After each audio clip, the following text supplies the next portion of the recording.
Del filósofo sofista Protágoras sabemos muy pocas cosas, y las pocas cosas que sabemos las sabemos gracias a noticias y referencias en las obras de otros autores. Y sabemos tan pocas cosas de este filósofo porque, como es común con los filósofos presocráticos, no nos ha llegado ninguna obra completa escrita por Protágoras, sino que lo que conservamos son testimonios, noticias y fragmentos en obras de, por ejemplo, Platón, principalmente en el diálogo llamado dedicado a Protágoras, pero también en el Crátilo, en Eutidemo, en Hipias Mayor o en el Teeteto, o también en la Metafísica de Aristóteles o en algún texto de Sexto Empírico. En cuanto a su biografía y a las obras que se le atribuyeron, cómo no, Diógenes Laercio dedica un fragmento no demasiado largo, lo que da muestra de la poca información que hay disponible de este autor, en su libro Vidas y obras de los filósofos ilustres. Bien, para responder al título de este episodio, o sea, ¿qué sabemos de Protágoras?, lo más útil es recurrir, como solemos hacer aquí, al libro de Diógenes Laercio y repasar cuáles son los eventos más interesantes de la vida de este filósofo. Protágoras nació en Abdera, en la antigua región de Tracia, en la Macedonia Oriental, lo que significa que, si visualizáis el mapa de Grecia, Abdera estaría ubicada al noroeste del país, en esa especie como de cuerno que hay al este de la península calcídica, como si fuéramos hacia el mar de Mármara. Pues ahí nació Protágoras. Y Protágoras es considerado como el prototipo del filósofo sofista. Según nos dice Diógenes, fue el primero en cobrar un sueldo por sus enseñanzas, y sus enseñanzas acerca del discurso y de la retórica consistieron, según Diógenes, en ser el primero en distinguir las partes del tiempo, el primero en apreciar y transmitir la importancia del peso del momento justo, y el primero o más importante organizador de competiciones de razonamientos, además de que se dedicaba a enseñar sofismas y argumentaciones a quienes necesitaban discutir o defenderse ante otros. Por lo que respecta a su biografía, Protágoras no parece haber tenido una vida demasiado sencilla. Una de sus ideas que más problemas le implicó fue su declarado agnosticismo. Diógenes nos dice que, en una obra titulada Sobre los dioses, Protágoras decía, y cito textualmente lo que recoge Diógenes, que acerca de los dioses no puedo saber ni que los hay ni que no los hay, pues muchas cosas impiden saberlo, la incertidumbre y lo breve que es la vida del hombre. Estas palabras fueron entendidas en Atenas como una impiedad, y por ellas tuvo que huir de la ciudad y sus libros fueron públicamente quemados, lo que explica sin duda la poca documentación que tenemos hoy de este filósofo. Protágoras fue también amigo de Pericles, quien en el 440 a.C. le pidió que redactara una constitución para la colonia de Turios, en el sur de Italia. Se dice que su sentencia en Sobre los dioses fue más bien un pretexto de los enemigos de Pericles para condenar a su amigo al ostracismo o a la muerte, acusándolo de impiedad. El mismo tipo de acusación, y por motivos muy similares, que sufrió Sócrates, que como sabéis sí que fue finalmente ajusticiado. Sobre la muerte de Protágoras también hay una cierta incertidumbre, pues Diógenes nos da al menos dos versiones. La primera según la que murió en el naufragio del barco en el que viajaba hacia Sicilia, a los 90 años. Y la segunda, siguiendo la opinión de Apolodoro, según la que se dice que vivió unos 70 años y ejerció de sofista durante unos 40. Pues bien, vistos los momentos más relevantes de su vida, veamos qué hay de su pensamiento. Diógenes nos cuenta que fue el primero en muchas cosas. Por ejemplo, y cito textualmente de nuevo a Diógenes, dijo que acerca de toda cuestión hay dos razonamientos opuestos. También dice Diógenes que fue el primero que tocó la forma socrática de razonamiento y también el razonamiento de Antístenes, demostrando que no es posible contradecir, y fue, según escribe Platón en el Eutidemo, el primero en usarlo. El campo en el que podríamos decir que Protágoras, como sofista, era un especialista sin duda, era el de la retórica, es decir, el arte del discurso y del uso del lenguaje.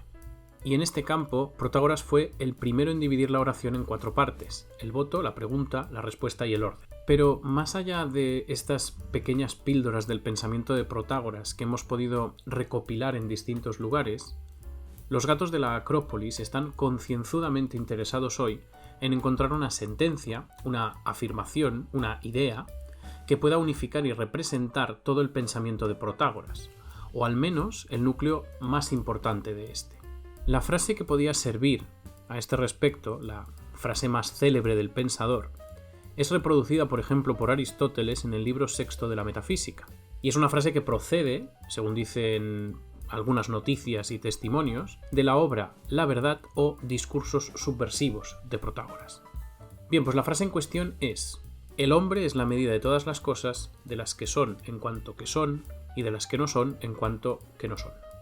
Esta frase, conocida también por su adaptación al latín como el principio de homo mensura, hace referencia a una reflexión sobre el papel del hombre. Hoy podríamos adaptarlo a nuestros tiempos como el papel del individuo o del ser humano, que representaría lo que en la historia de la filosofía se llama el giro antropológico derivado de la aparición y del éxito del movimiento sofista. Lo llamamos giro antropológico porque el movimiento sofista, impulsado en una proporción notable por Protágoras, representa una especie de sustitución en el centro de la reflexión filosófica de los principios metafísicos como los arjai de Tales, Anaximandro y Anaxímenes, de las condiciones metafísicas del conocimiento y, en definitiva, de toda esa filosofía físico-especulativa por una filosofía más centrada en la vida social, en la vida política y, en definitiva, en las cuestiones humanas. Por ejemplo, Protágoras y los sofistas se preocuparon por las condiciones y por las posibilidades de expandir la paideia, es decir, la educación. Defendían la enseñanza, digamos, entre comillas, escolarizada de la virtud, y reflexionaban sobre el estudio de las leyes y de la interacción entre los hombres, los individuos, y la colectividad o la polis. Por tanto, el principio de que el hombre es la medida de todas las cosas representa esta puesta en el centro del discurso filosófico del hombre, del individuo, del ser humano, y a la importancia de entender que es el ser humano el que conoce, el que sabe y el que crea ese nuevo ámbito de preocupación filosófica de los sofistas, que es la vida social y política. La vida social es, según el pensamiento del movimiento sofista, el hábitat natural de las personas y, por tanto, el mundo específico en el que esas personas se desarrollan y piensan. Sin embargo, la interpretación de esta frase no está libre de incertidumbres y problemas. Esta frase puede interpretarse en una clave estrictamente relativista, que es la interpretación, por ejemplo, que hace Aristóteles o Platón, o puede entenderse en clave, digamos, comunitarista o colectivista. La segunda interpretación, la colectivista, es la que se sigue de tal como nosotros hemos expuesto aquí el principio del homo mensura, entendiendo que la expresión de el hombre, anthropos, se refiere a un hombre genérico, es decir, al hombre como especie y, por tanto, que el límite de las cosas correspondería o corresponde con el límite de las capacidades de ese hombre. Y en este caso, la frase sería evidentemente antropocéntrica, pero para nada relativista, porque se referiría al hombre como concepto, como estructura de capacidades en general.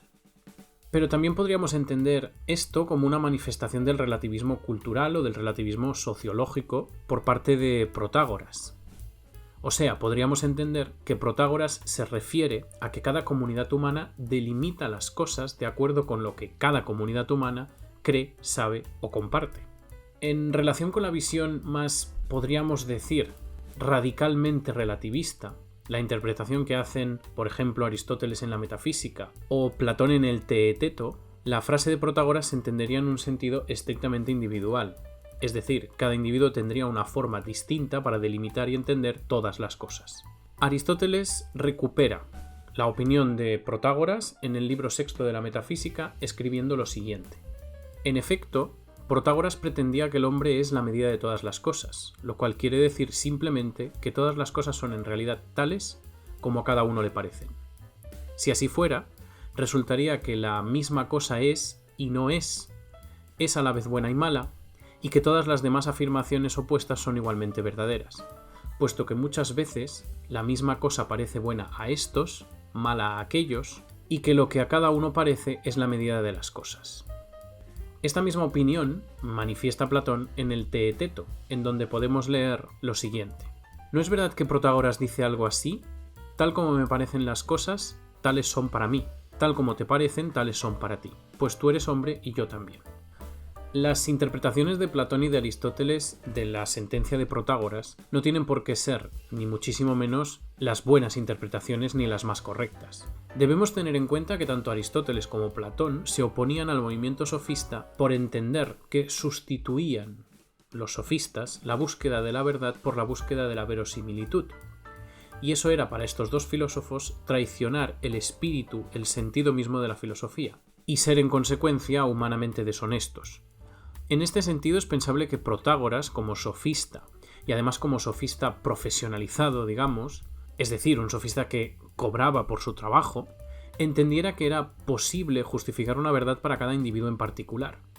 De hecho, las interpretaciones según las que el homo mensura es algo así como un principio antropológico, es decir, que se refiere a la comunidad de hombres en general, o a una comunidad local de hombres, son interpretaciones de hecho muy posteriores a Protágoras e incluso, obviamente, a Platón y Aristóteles. Son interpretaciones prácticamente contemporáneas a nosotros, de principios del siglo XX, finales del XIX, y que por tanto podrían ser, y a mí humildemente me lo parecen, maneras de salvar las apariencias o de salvarle las apariencias a Protágoras.